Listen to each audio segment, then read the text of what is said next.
Hello teachers, welcome back to my YouTube channel. For today's video, ipapakita ko sa inyo kung paano mag-record ng grades gamit ang A-class record ng Learner's Data Automation System. So, ang kailangan nyo lang gawin, pagkabukas ng Learner's Data Automation System, click niyo lang ang A-class record. Sa A-class record, makikita natin ang lahat ng subject na kailangan sa inyong klase. Makikita rin natin dito ang lahat ng quarter sa bawat subject. Halimbawa, try nating tingnan ang mga grades sa Filipino. Okay?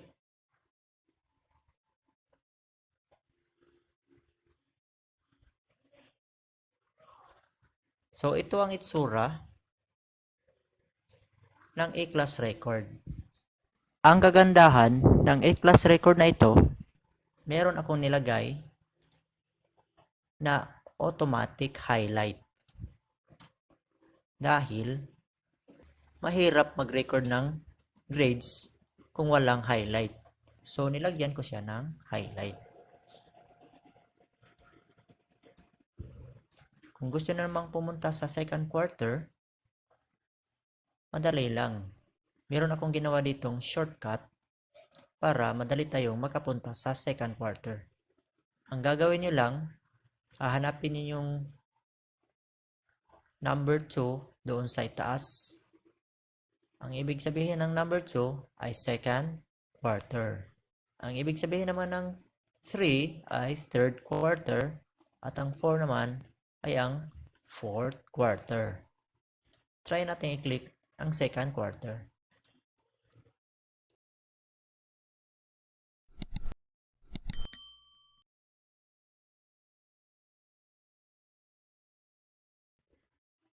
Kapag pula, yan ang active na quarter na nakadisplay sa form. Pag i-click naman natin ang 3, so automatic mapupunta tayo sa 3, sa quarter 3. Same din sa 4. So mapupunta tayo automatic sa quarter 4. Ngayon, pag-aaralan natin ang mga buttons na nasa itaas. Ano ba ang mga gamit ng button sa itaas? Halimbawa, gusto nyo i-print ang grades sa Filipino for the fourth quarter. So, ang gagawin nyo lang, check muna natin ang preview. So, paano? Click natin ang print preview. So, meron tayong pagpipilian kung anong klaseng orientation ang ipiprint mo. Pwedeng landscape o kaya'y portrait. Bago tayo mag-print or mag-preview, check muna natin ang ating default printer.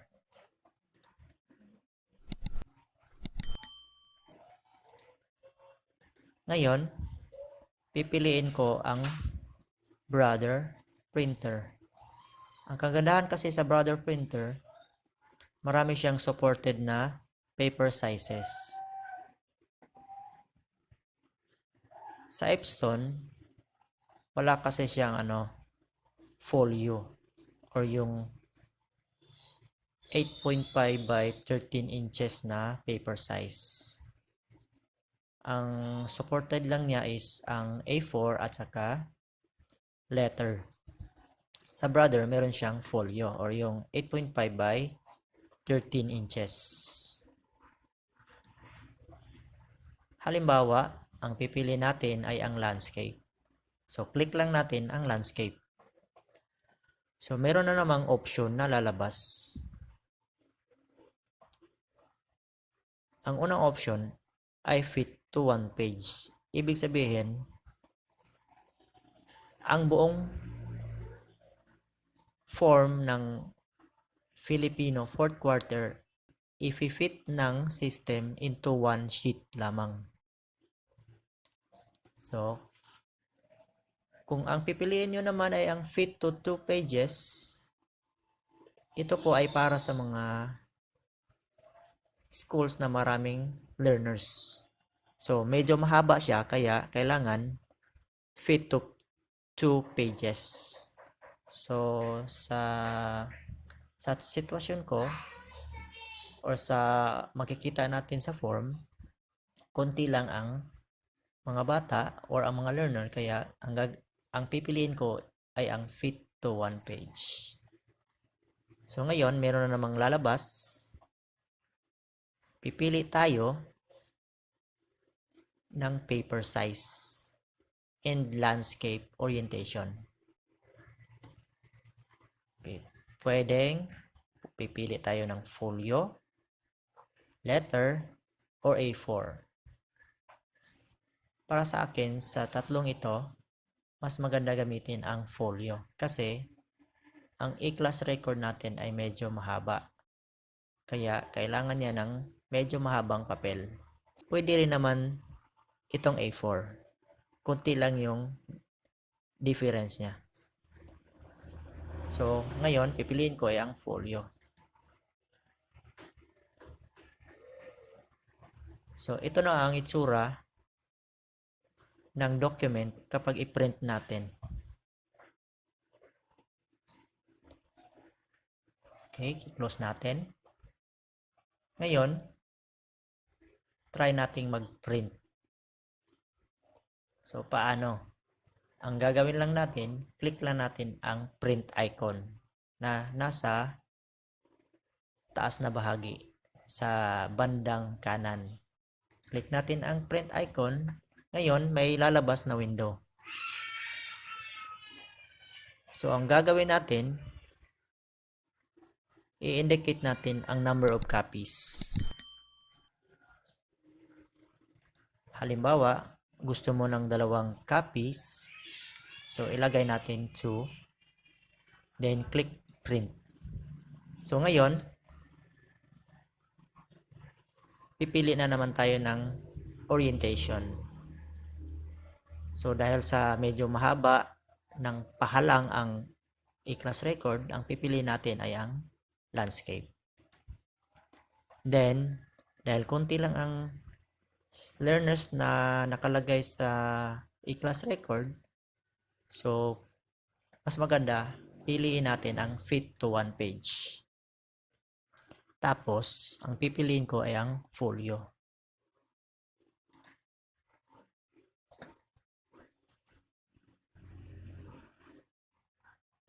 So, automatic magpiprint na ang system gamit ang naka-assign na printer.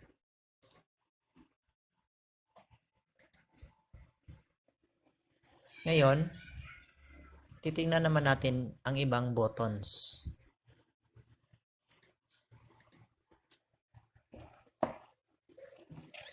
For example, ano ang gamit ng hide at show? Ngayon, uunahin natin ang show.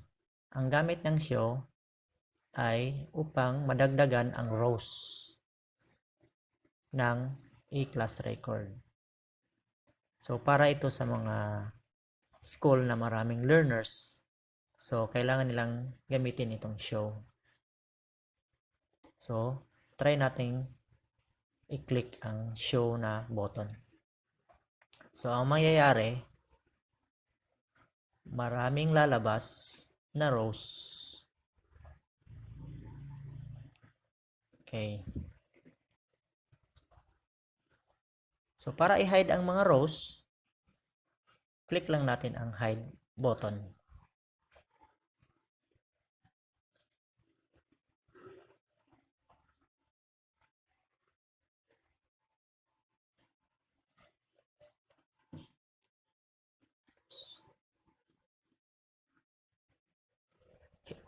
Antayin lang nating matapos ang processing.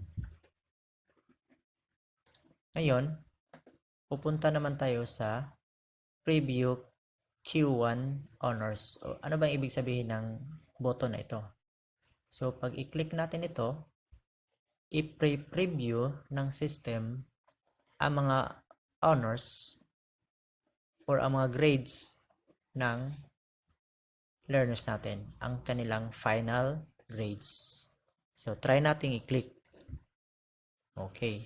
So, ito yung mga first quarter honors. So, automatic na pala itong naka-rank. So, kung sino yung may pinakamataas na grade, ang pangalan niya ang mag-a-appear sa number 1. Tapos, kung sino naman yung pangalawa or pangatlo, mag-a-appear sila kasunod ng number 1. So, ito yung mga feature na wala sa iba. So, ito yung nagpapaganda ng learners data automation system. So, kahit hindi mo pa tapos ang iyong grade, ay mamomonitor mo na kung sino yung honors at saka yung hindi honors.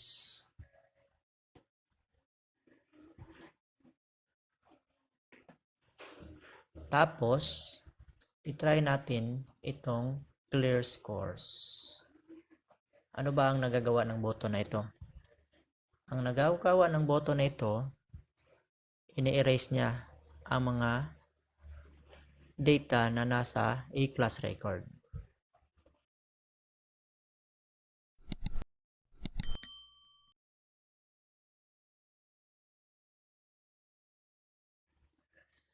Vlog. Okay? Click ko lang yung no. So, alam niyo na kung ano-ano ang mga function ng mga buttons na nasa itaas. Siya nga pala, meron ka pala akong nakalimutang i-explain sa inyo. Pupunta tayo sa quarter 2. Ang mapapansin ninyo, merong lumitaw na ibang button, which is ang pangalan niya ay Copy Filipino 1. Para saan ba yan? Yan ay isang trick. Kung medyo pagod kayong mag-encode ng entry sa second quarter, lalong-lalo na yung mga teacher na nag-handle ng sobrang daming learners. So, ito ang kagandahan ng system na ito. So, halimbawa, tapos mo nang i-encode lahat ng row scores sa quarter 1. So, ang gagawin ng button na yun, ikakopy niya lahat ng entry sa quarter 1 papunta sa quarter 2. So, magandang feature ito. Hindi ko ito minumungkahing gamitin, pero isa ito sa magpapagaan sa ating trabaho. Katulad din ng quarter 3. Sa quarter 3 naman, ikakopy ng system ang grades ng quarter 2 papuntang quarter 3. Same process din sa quarter 4. Ang data ng quarter 3, ikakopy niya papunta dito sa quarter 4. So, yan ang purpose ng button na yan. At saka, katulad din ito ng quarter 1 na mayroong preview honors. Okay. Pero iba ang sa quarter 4 kasi ang dalawa ang ipi-preview na niya. Ang honors ng quarter 4 at saka yung honors ng final. So, ibig sabihin, tapos ka ng maglagay ng grade sa lahat ng subject hanggang quarter 4. So, try natin yung quarter 4. Close. So, ito yung mga honors ng quarter 4. Tapos, check din natin ang final honors. So, ito na yung mga final honors. Academic honors. Okay, balik tayo sa A-class record. So, paano bumalik sa main menu ng A-class record? Hanapin lang natin ang button na may nakasulat na A-class record. So, click natin ang A-class record. So, automatic, babalik tayo sa main menu ng A-class record. So, ngayon, pag-aaralan natin ang mga iba pang mga feature ng A-class record. So, pag pumunta tayo sa ibang subject, same pa rin siya ng feature sa mga nabanggit ko kanina.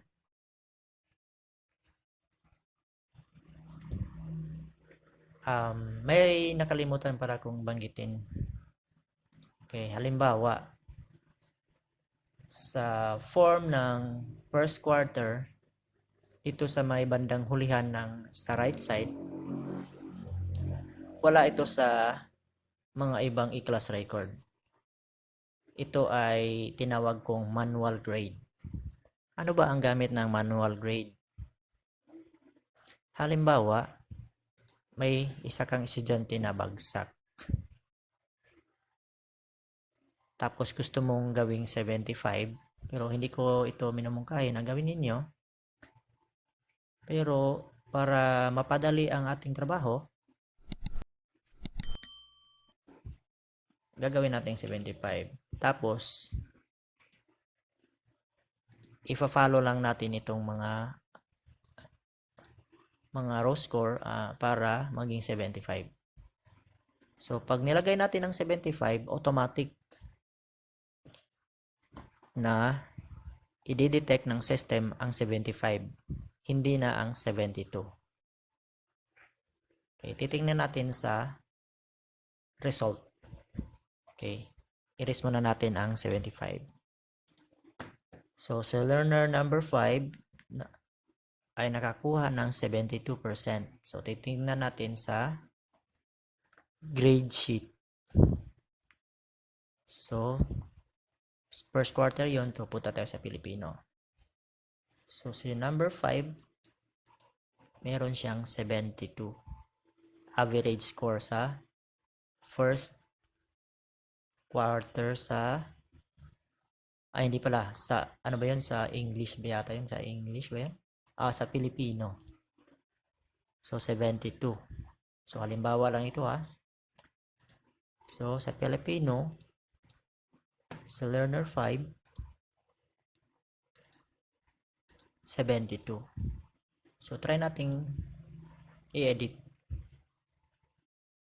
sa manual grade. Gagawin nating 75. Tingnan natin kung magbabago ba yan. Okay. Punta tayo sa first quarter. Learner 5, Filipino. So, nagbago nga ang kanyang final grade sa first quarter sa Filipino. So, yun ang function ng manual grade. I-delete natin. Okay, ngayon, meron naman siyang mga feature like grade sheet by subject or kaya grade sheet by quarter. So, kakiklik ko lang ng kanina itong first quarter. So, ito pala yung summary of quarterly grades sa first quarter. Kung gusto namang pumunta sa second quarter, just click second. Then third, and then fourth. Then, to print this form, so check muna natin by clicking the print preview. So, medyo pababa ang kanyang haba. So, gagamitin natin ang portrait. tapos fit to one page, and gagamitin natin ang folio. Okay. So, ganyan ang kalalabasan pag i-print natin itong form. So, same kanina, pag mag-print tayo, lagyan natin ng number of copies, tapos click print, tapos click portrait, tapos fit to one page. Try naman natin ang letter. Okay. So, automatic, ang ipiprint ni printer ay letter size. Okay, balik naman tayo sa class record. Punta tayo sa grade sheet by subject. Okay, dito tayo sa MTB.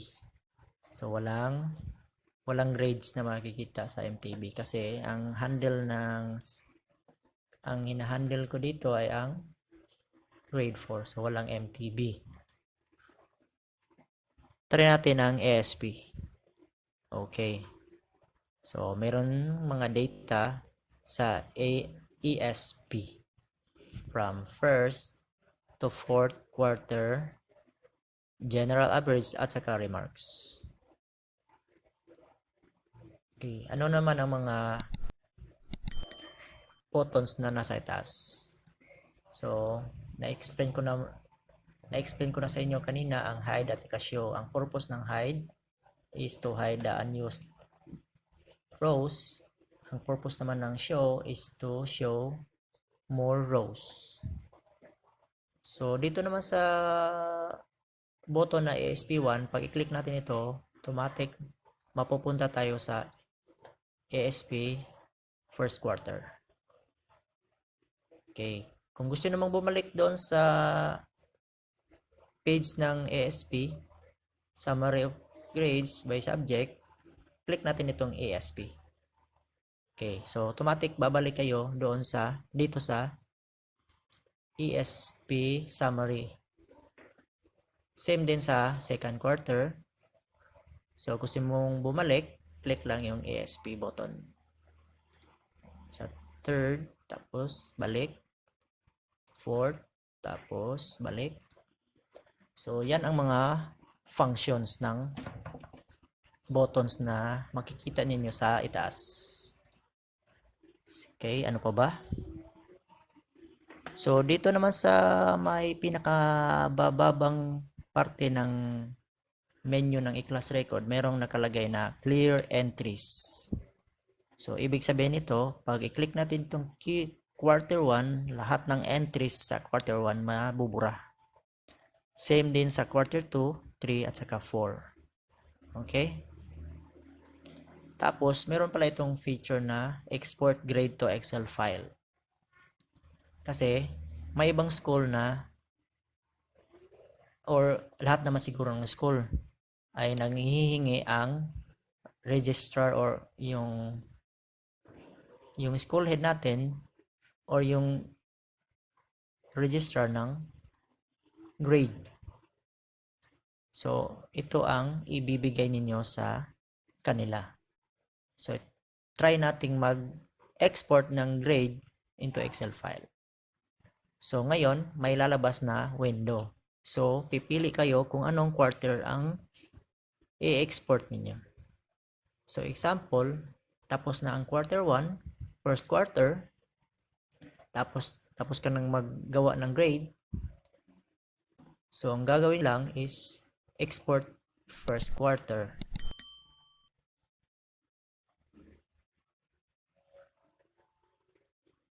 So, antayin lang natin ang process.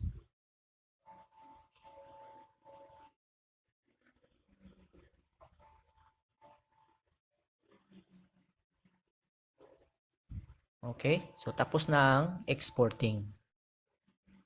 Ngayon, saan ba yun makikita? Makikita ang exported na file sa directory ng Learners Data Automation System ko. So, kung saan mo inilagay ang file ng Learners Data Automation System, doon din lalabas ang exported na file. Okay. Okay. So, nandito sa desktop yung LDES ko. So, dito rin lalabas ang exported file. So, tingnan natin ang file name. Quarter 1 grade in grade 4, Antonio Luna, school year 2019-2020. So, open natin. Okay. So, ito yung laman ng exported file na ibibigay ninyo sa inyong school head. Or kung sino ba yung manghihingi ng file. So, lahat ng subjects ay pupunta dito. Okay?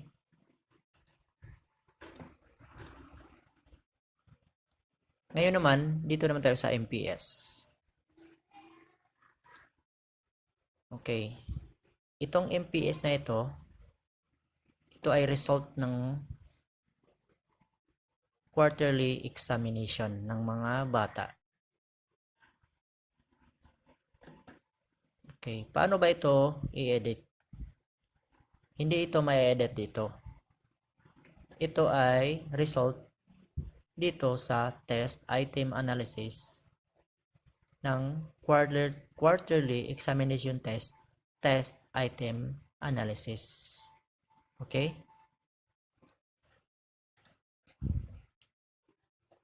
Punta tayo sa second quarter. So, ito. So, same pa rin. Preview, print. Tapos, balik tayo sa e-class record. So, ito yung mga dapat ninyong tatandaan kung gagamitin niyo na ang Learner's Data Automation System, which is ang A-class record. Okay, so hanggang dito muna ako. Thank you for watching. And don't forget to subscribe and click the notification bell button para ma-notify kayo kung meron akong bagong i-upload na video. So once again, thank you for watching.